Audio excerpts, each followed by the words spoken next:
So, Mom, tomorrow would have been 60 years that you and Dad celebrated marriage, and we know that you respected your vows and you lived until death do us part. So, we wrote a story, a love story about Tony and Julie.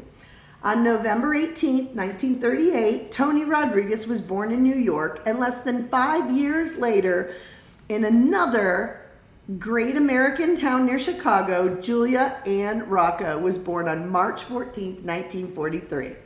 So far, so right? Okay. Just over 2 decades later, the two would meet in a love story that some would consider risky, fun, but most importantly, romantic.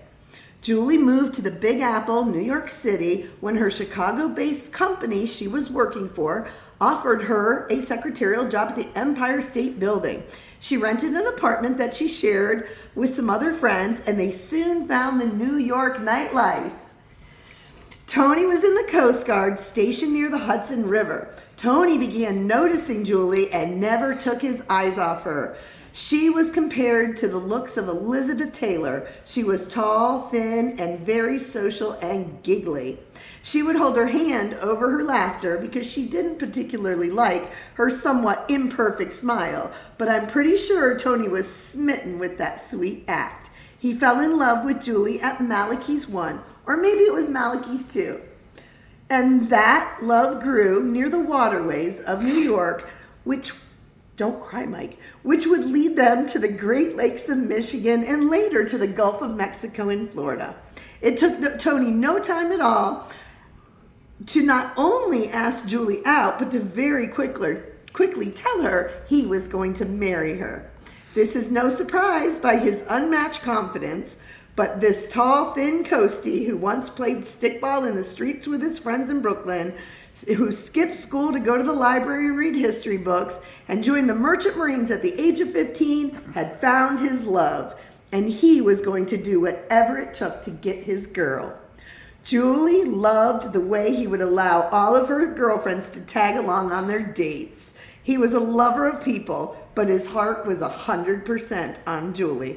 On September 26, 60 years ago tomorrow, they exchanged their vows.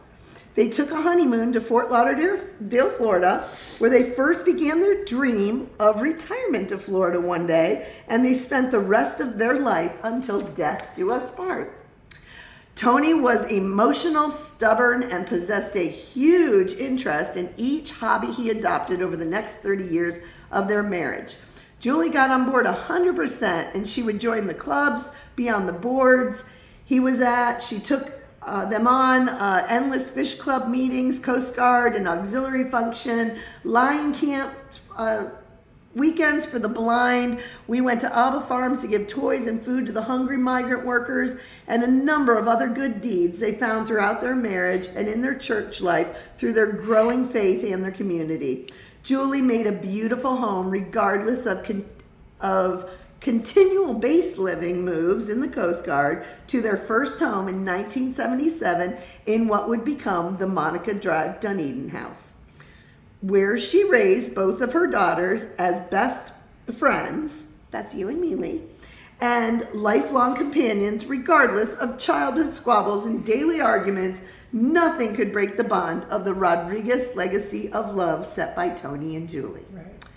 Tony and Julie embraced their new Florida life with their 2 daughters, and though life is never perfect in any love affair, they always depended on one another and communicated with very open conversation and debates.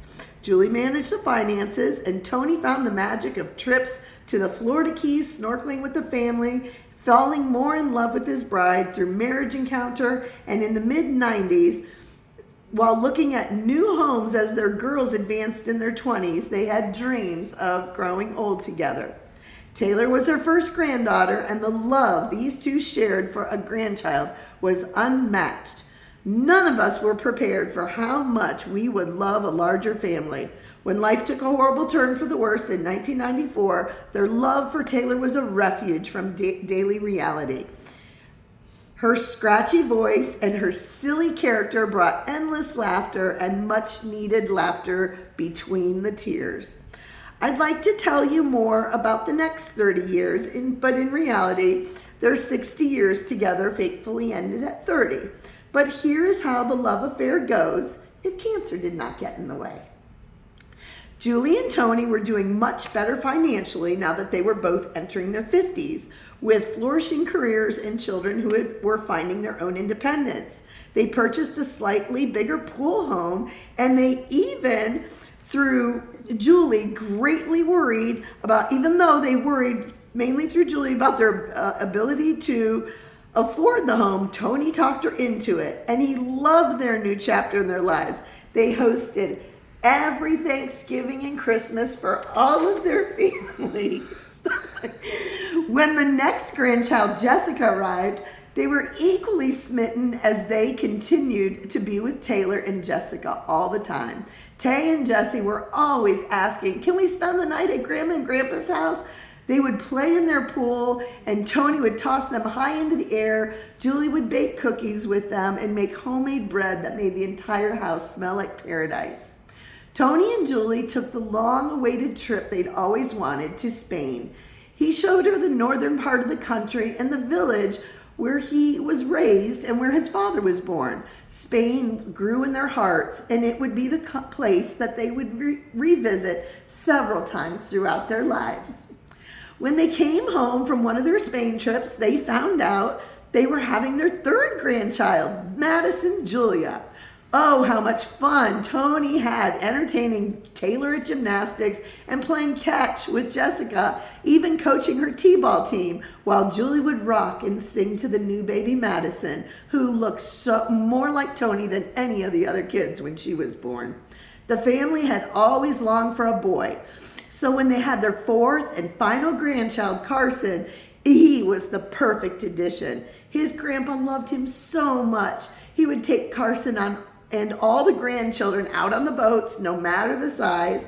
He taught them to drag net fish, set up and maintain aquariums, and he would just beam at these four cousins that he knew would be close forever, because that was the real glue that kept love alive in Tony and Julie. It was their tremendous love for family. Tony continued well after retirement to walk through the front door with a humble bouquet for Julie, which she always appreciated. She always seemed to appreciate it, and would quickly put it into a crystal vase or cornflower, which would always brighten our home. She would never say, "Those flowers are a waste of money, Tony," or "What have you done wrong?" She just loved them, put them in a vase, and said thank you. Tony and Julie continued to travel, and they enjoyed their life together. They loved every minute of watching their grandkids grow. They shared no greater joy when Taylor gave them their first great-grandchild, Macy Alexandra. She arrived at the perfect time as the kids were growing, and Tony and Julie both had baby fever again. Macy was loved and spoiled even more than the fabulous four. Life may not turn out the way you plan, but it cannot kill our dreams. Tony and Julie loved each other their entire lives. With Julie here today, we want to say, happy anniversary, Mom and Dad, Grandma and Grandpa. You've both been here for us for 60 years. We continue to celebrate your love, your promise to each other, and the family you gave to each of us. We'll always be close because your love taught us that even though life gets interrupted, family is who God gives us to love for a lifetime. Happy anniversary, Mom. Thank you. Yay. I'm going to do the fact checking.